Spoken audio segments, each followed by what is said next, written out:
Well, hello, everybody. Happy Thursday. It's Marriage Moment Day. I'm Pastor Alicia. I'm Pastor Jermaine. And we're excited to have you tonight. Tonight's Marriage Moment is something that's really meant a lot to us in our marriage that we wanted to share with you tonight. And the subject is unspoken expectations. So it's a great subject for married couples, maybe couples that are thinking about being married, and a great opportunity to share this one with people that you know may be considering being married or those that are married already. So we're going to kick it off tonight with a little backstory. I'll tell y'all a little bit about how we got here tonight. Yeah, so unspoken expectations for me came basically in about 3 years into our marriage. Yeah. At the time, you decided to go back and finish your bachelor's degree, Right. because when you were in college about to finish up is when we reconnected and we got married right away. Swept me off my feet, and I said, you know what? I'm going to get married. So you had a little bit to finish, and it was 3 years in. At this point, we've got 2 children, and you were finishing your bachelor's degree. I'm working a full-time job, and we're just getting it done. And somewhere we got pregnant with a third baby. Yeah. So when you finished, when you actually graduated, I think you were pregnant, or No, we had her. Yeah, she had just we had just had number 3 when you actually graduated. But so that season was a busy season, Right? Tremendously busy season, and I found myself a couple of times coming home, kind of, looking around to see If there was dinner on the table, if anything, I help you with that.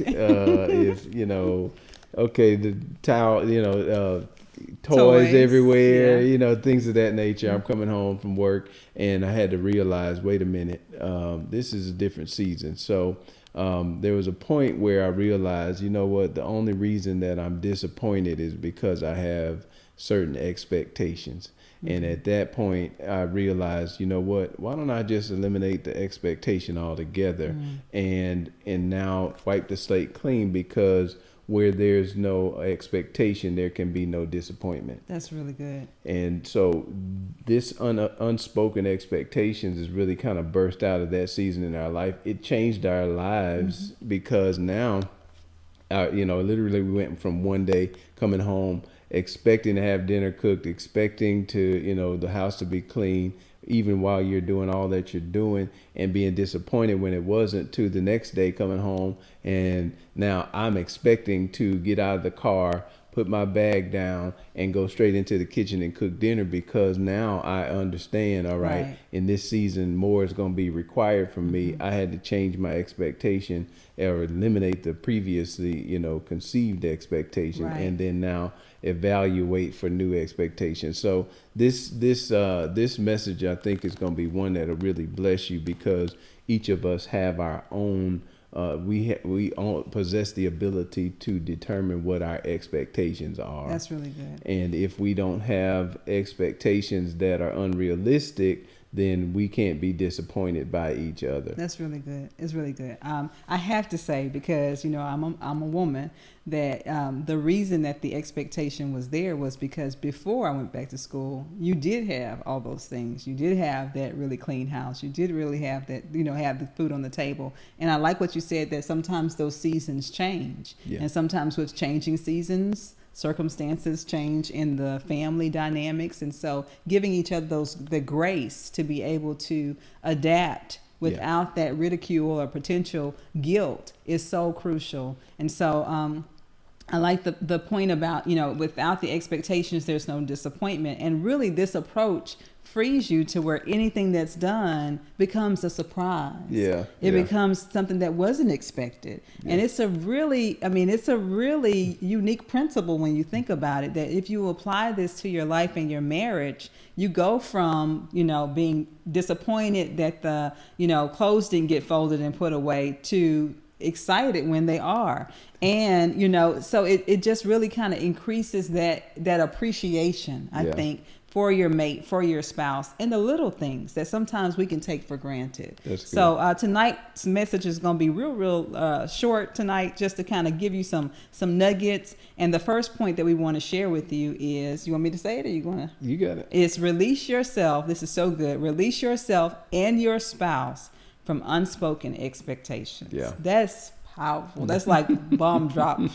Seriously, release yourself and your spouse from unspoken expectations. And Yeah. you said something that I thought was really good when we were talking about this earlier. Yeah, so- about communication. Yeah, I mean, if it's unspoken, then really it's unfair to really relay that expectation onto your spouse. The only way that they can even know about your expectation is if you communicate it. Yeah. So a lot of times the culprit to discord in our marriages is because we have these unspoken expectations That's that good. we're walking around with. Yeah. And we're critiquing everything based on our expectations, and then when we don't see things happen the way we think they should, then now we're disappointed, and people around us don't even know why. Yeah. But it's these unspoken expectations that we're silently holding each other to, that can be division in our marriage and bring discord. That's real So good. Real we good. have to eliminate those unspoken expectations. I can't expect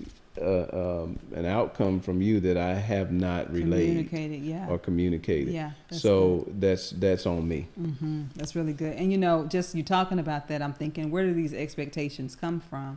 And I think if we're all honest, sometimes we bring those unspoken expectations in our marriage from previous relationships, sometimes from something you saw on television or somebody else's relationship, and you think, well, I want that too, or I should have that too.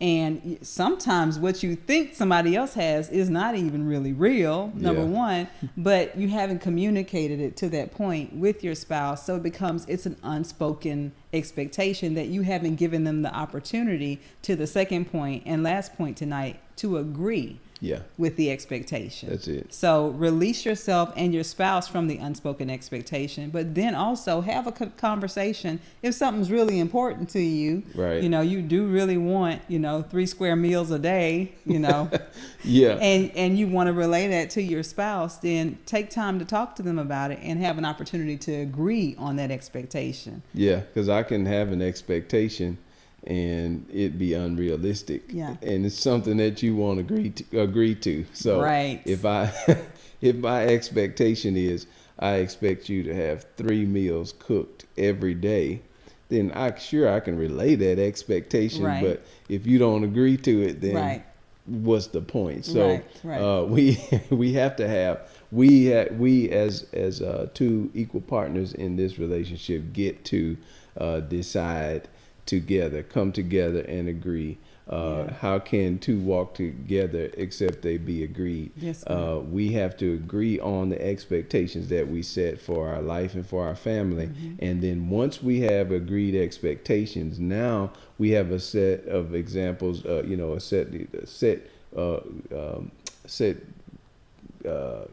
group of rules, I Yeah. guess, standard, if you would. I was trying to help you. I didn't know where you were going. Yeah, a set standard Yeah. in our marriage that we now set our expectations on. Right. And anything that falls outside of those parameters, then now guess what? Hey, I don't have a right to have an expectation on something that we have not agreed upon. That's really, really good. I mean, such a small point, but such a powerful point. If you really just let it marinate in your heart and spirit, really analyze maybe expectations that you have now and see, did we talk about these? Where did these come from? And is it something I need to talk to my spouse about, or is it something I just need to let go of because it's unspoken and it's really not that big a deal? Yeah. And allow those pleasantries that are unexpected now, those moments of enjoyment that come because you weren't expecting something that now becomes a surprise and an enjoyment, an unexpected pleasure for your day. So great message tonight. Yeah. Take it to heart. Sit down and talk to your spouse. Talk about your expectations. Get into agreement. And I guarantee you it's going to bless your life. It has been a blessing for our marriage, and it will be a blessing for yours as well. Amen. So that's it. God See you bless next you. Thursday.